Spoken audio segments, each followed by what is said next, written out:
Да, уште рано утринава вие најавував мојата гостинка, тоа е Борјана Попатанасова, но она што е уште поинтересно е што со неа дојде и незиниот тенер Игор Пасковски за заедно да го бележиме овој голем успех. Прво, добро утро. Добро утро, благодариме за поканата. Второ, честитки, големи честитки. Еве уште еднаш да потсетиме за што станува збор. Бронзен медал во Европски джудо куп за јуниори, така? Да, првиот за Македонија на Европски куп. Воопшто, кога ми каже Борјана, кога ти реков во која историја, ти ми рече воопшто од постоењето на Македонија за прв пат освоен некој медал, така? Значи, не само честитки до тебе, претпоставам честитки и до твојот тренер. Ако прашам, среќни сте, предпоставам Преслав. Како ви виште, како се чувствува еден човек кој ќе биде трет во Европа, да речем, по цела Европа? Вака, првото е Европски куп, е како меѓународен надпревар и затоа може да учествуваат повеќе континенти. Значи, и тоа ќе ми треба да објаснување. Разбрав 26 земји на 2 континенти. Да, рите што имаше од Канада надпреварувачи. Значи не е европско првенство, туку е Европски куп како меѓународен надпревар. Само што го организираат Европската джудо федерација и затоа така е наречен. Што значи 26 земји, така? Да. Преку колку учесници? 269 точно учесници. 269 да, 26 земји.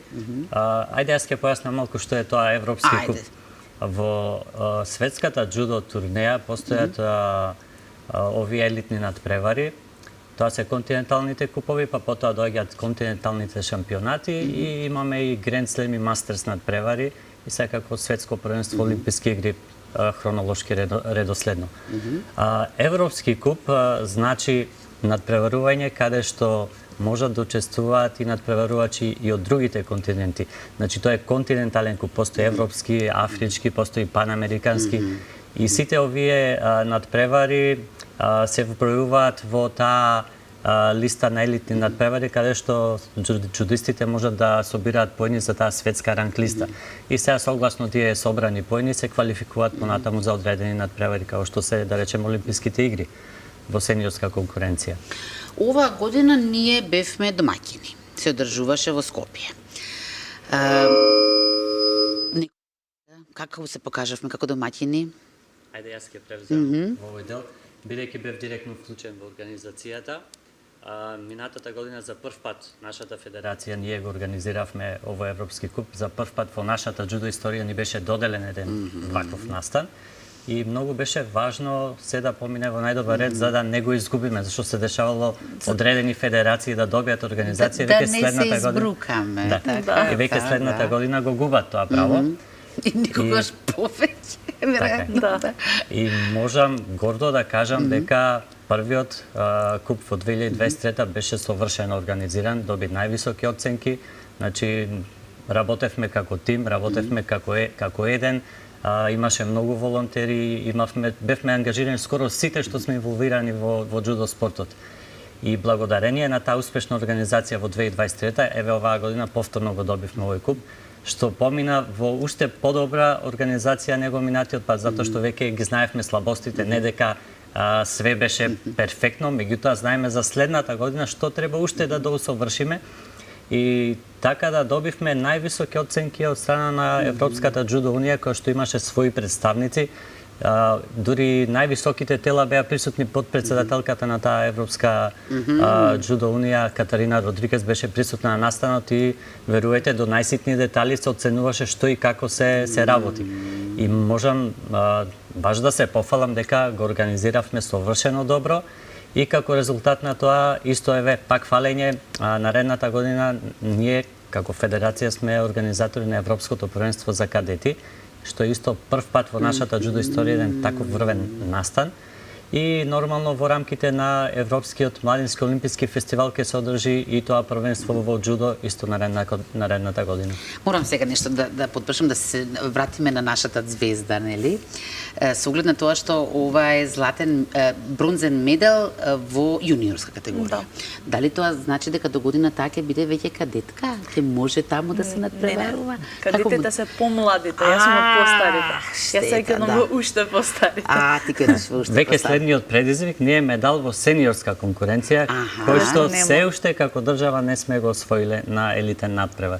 Значи до сега имаме освоено медали на Ма тогаш кадетска. на тоа нема да бидеме домаќини, така? Нема да бидеме Нема да домаќини. бидеме домаќини. Ајде сега малку Борјана, од 9 годишна возраст се занимаваш со Да, џудо. прилика. Зошто токму џудото? Или како дојде да речеме во контакт со џудото? Не почнав прво со џудо. Бев запишана на одбојка еден подолг период, но после тоа рете што бев, ова на сите им го кажувам, многу дебело дете. Татко ми одлучи дека е добро да ме запише. Елегантно си била, не си била дебело дете. Татко ми одлучи дека е добро да ме запишат на џудо. И од таму почна целата работа. Добра одлука донел, значи очигледно таткото. Имаме ние фотографии, еве. Она што ме интересира, малку да не едуцирате за џудото, затоа што гледаме, ама не знаеме што гледаме, во смисла што е она што носи поени.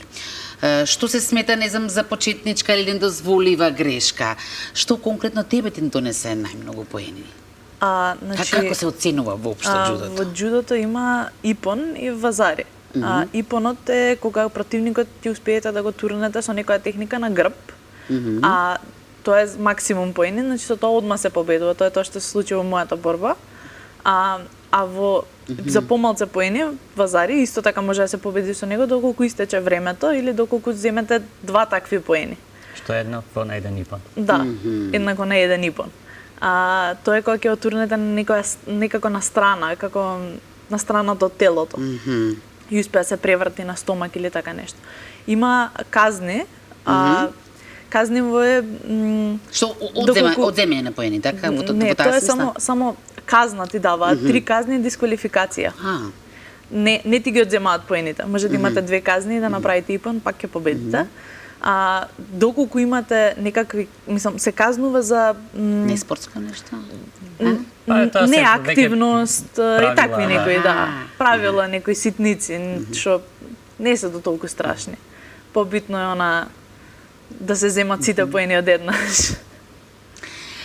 Колку што разбрав за тебе, ти имаш освоено и порано златен медал, така? Да, на Балканско првенство за пионери, за деца. За пионерите кога било.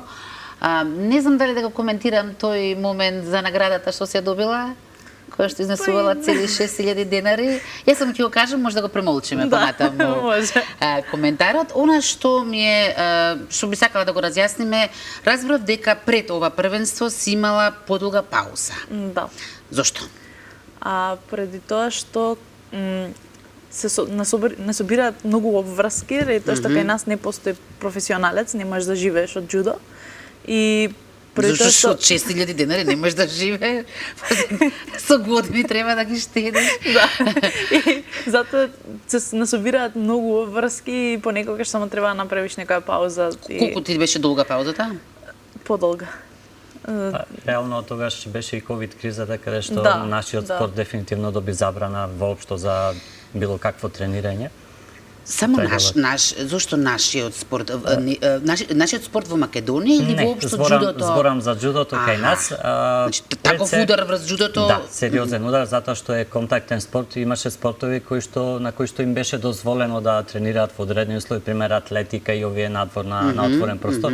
Ние тренираме во затворен простор и близок контакт и тоа беше сериозен удар за нашиот спорт. Многу џудисти го напуштија спортот. Се откажа едноставно. Да, моравме да стартуваме од нула со оние што ни остана претходно добри потенцијални спортисти, значи многу е тешко кога некој ќе изгуби чекор, ќе изгуби ритам.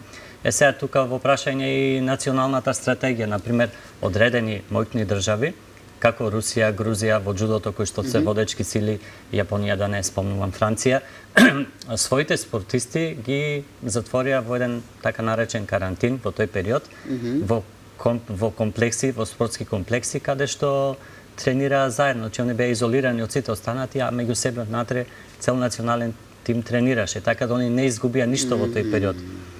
А ние веќе изгубивме чекор со времето. И добро, каква загуба е тоа за нашево џудо, особено за некои што веќе, еве да речеме, Бројана се вратила. Но тие што се откажа дефинитивно. Тоа беше сериозен удар, значи значително намалување на членството, почнување од почеток, добар дел од квалитетните спортисти веќе не можеа да се вратат, започнаа со други работи во животот. Значи сепак ние во нашиот спорт, како што кажа Борјана, немаме професионалци и секој гледа својот пат, својата екзистенција, факултети, работа, обврски и така натаму. Да, и тоа е многу важно, зашто мислам дека јасно е всушност зашто немаме професионални џудисти, секогаш финансиите се причина, но ме интересира еве по толку долга пауза. Прво, дали твој тренер беше пресуден што се врати? Тој најмногу те обидуваше? Да. Сега си му благодарна, така? Да. Само ќе се надополнам, значи Борјана беше едно од ретките деца кои што имаше страшно голем потенцијал за постигнување на врвни резултати. И ја до ден денес се каам за таа пауза што ја направи, се едно без разлика од кои причини беше, затоа што во овој момент можевме да бидеме и многу подалеку. Не дека сега е касно, меѓутоа доколку имаше континуитет во тој тренажен процес, сега ќе бевме уште подалеку. Борјана беше балкански првак за деца до 15 години во 2018 година, каде што стварно беше многу тешко да се освои медал на тие. И ден денес е тешко да се освои медал на балканските првенства. Има силна конкуренција, 13 држави учествуваат, значи сериозни борци, сериозни џудисти. И уште во тој период Борјана одскокна малку од останатите, покажа дека има потенцијал. И сега текот на настаните не ни дозволи да го негуваме и да дојде до израз тој потенцијал. Се надевам дека не е касно, дека сега многу посериозно сепак целта во иднина со неа ќе ни биде некој сениорски медал. И сега по враќањето, со каков интензитет работевте за да го надокнадите сето она што беше пропуштено си во вие години, можам да кажам? Години пауза, така? Па ја мислам дека се уште треба да се работи.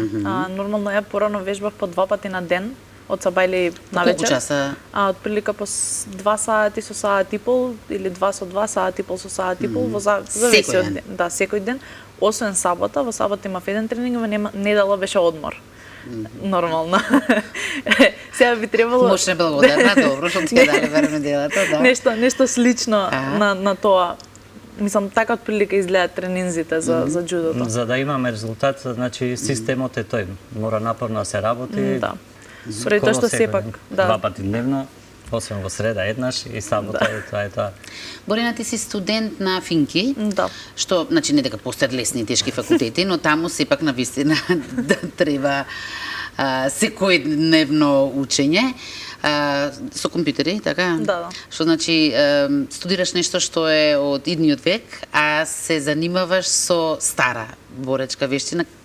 Која ти е спојката тука воопшто, кажи ми? Нема спојка. Нема спојка. Искрено нема спојка. Не, џудото ми се допаѓа и тоа што ми дава некаков начин да ги искажам емоциите. Да го труснеш некој од татами. Народски кажа. Затоа што сакаш да кажеш компјутерот е скап да го треснеш, па порно.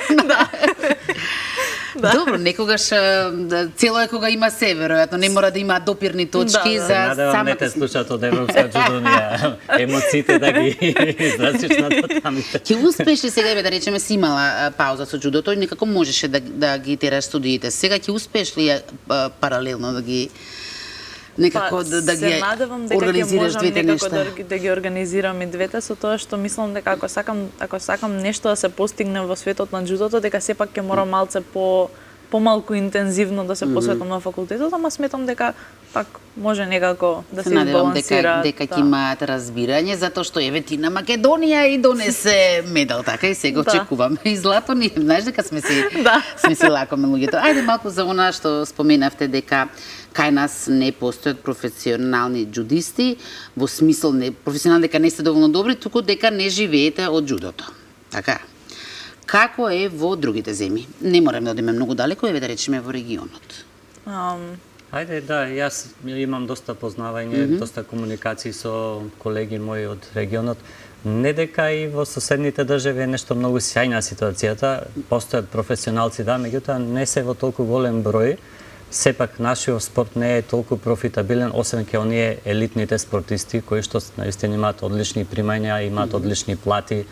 Како пример за професионален клуб, мене еве до ден денес ми е Црвена звезда од Белград, затоа што сериозно инвестираат во џудистите, во тренерите, во самиот клуб, имаат добра структура и се надевам дека еден ден може тоа да го пренесеме и тука кај нас. Сепак се работи за многу голема организација, многу голема логистика и нормално многу инвестирање од страна на спонзори и од државата.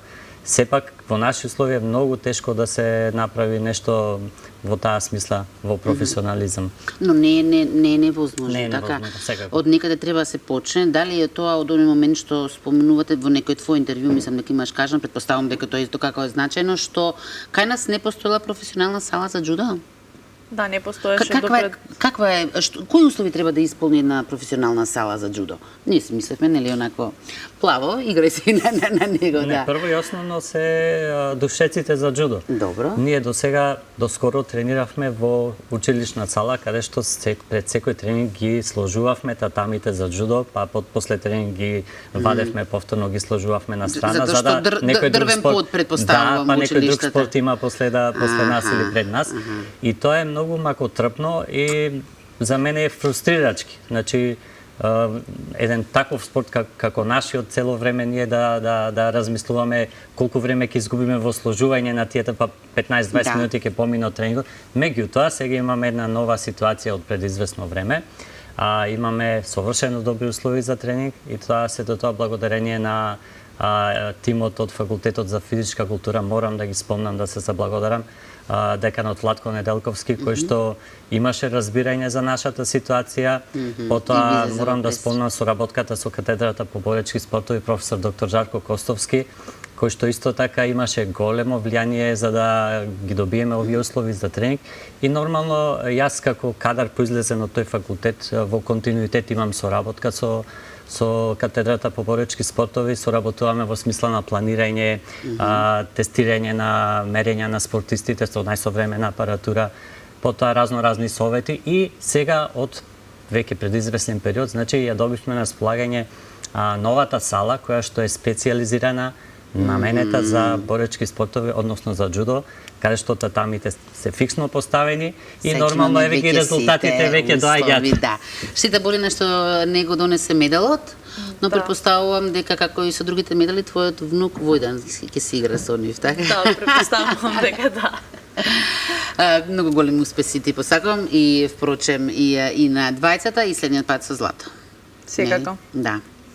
Ви благодарам многу на двајцата за ова учество, секако дека нашите врати се отворени за вас и за други успеси и во други прилики.